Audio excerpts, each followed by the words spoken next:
plutôt dans le domaine de la sculpture.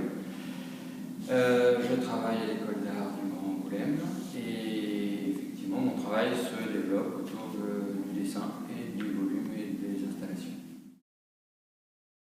Mon travail est surtout orienté sur des notions de paysage. En fait, je collecte énormément de choses dans le paysage que je vais digérer à travers des dessins et je vais transformer en volume et en sculpture ou en installation. Alors, il y a deux phases dans mon travail. Il y a effectivement le travail de sculpture que je propose, qui sont visibles dans les lieux d'exposition, et il y a un travail sur l'espace public dans lequel j'interviens.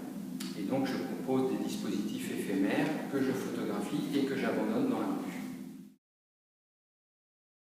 Je prends le temps, en fait, de traverser des paysages, de vraiment, que ce soit à vélo, à pied, beaucoup, qui vont en fait être des éléments où je fais des prises de vue. Donc, je travaille avec un appareil photo, avec mon portable, avec un carnet de croquis, et je vais capter comme ça des éléments dans le paysage qui sont forcément liés à des aménagements, soit urbains, soit des phénomènes naturels qui arrivent. Je fais toute une enquête sur le paysage, ses transformations, la manière dont on l'habite, et je collecte plein d'informations comme ça. Donc le paysage est pour moi une source d'inspiration énorme, parce qu'il y a énormément de choses à collecter, mais qu'on ne voit pas forcément au premier abord. Ce qui m'intéresse, c'est tous ces va-et-vient entre la rue, l'espace extérieur et l'espace d'exposition.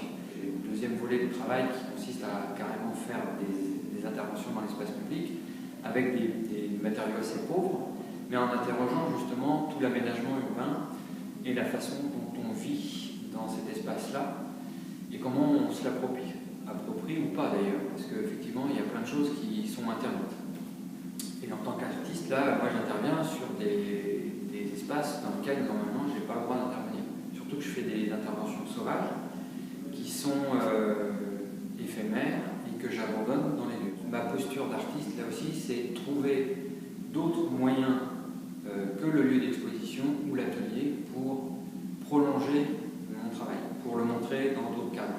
C'est-à-dire que l'espace urbain devient un atelier et à la fois un lieu de diffusion. Et un lieu de mémoire aussi, parce que des fois, il y a des éléments qui restent très longtemps. J'ai vu des pièces rester pendant un an. Voilà. J'ai fait tout un travail, par exemple, avec des cadenas en porcelaine de cette taille-là, où j'ai attaché des portes de lieux institutionnels. J'ai attaché la porte de la DRAC, par exemple, à Limoges. Donc, pour pouvoir rentrer, j'étais obligé de casser casser le cadenas. Mais c'est arrivé que certaines portes, en fait, du coup, elles étaient jamais ouvertes et elles sont restées, le cadenas est resté.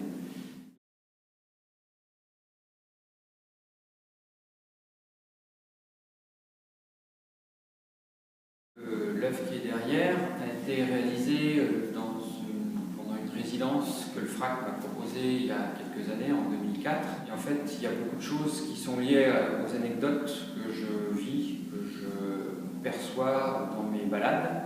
Et notamment un jour où je me suis promené en ayant devant moi un paysage de neige et une rencontre avec des enfants qui, eux, étaient en train de jouer sur un terrain de foot au ballon. Sauf que, évidemment, le terrain de foot était tout blanc.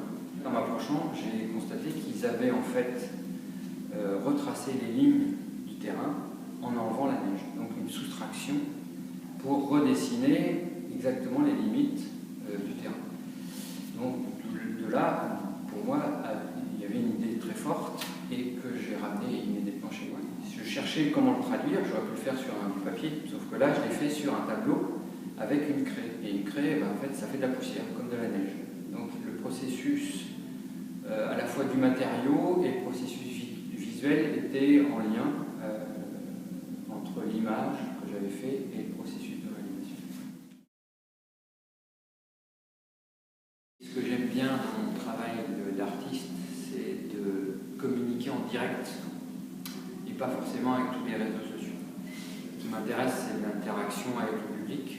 Je suis assez à l'aise avec les gens et parler avec tout le monde.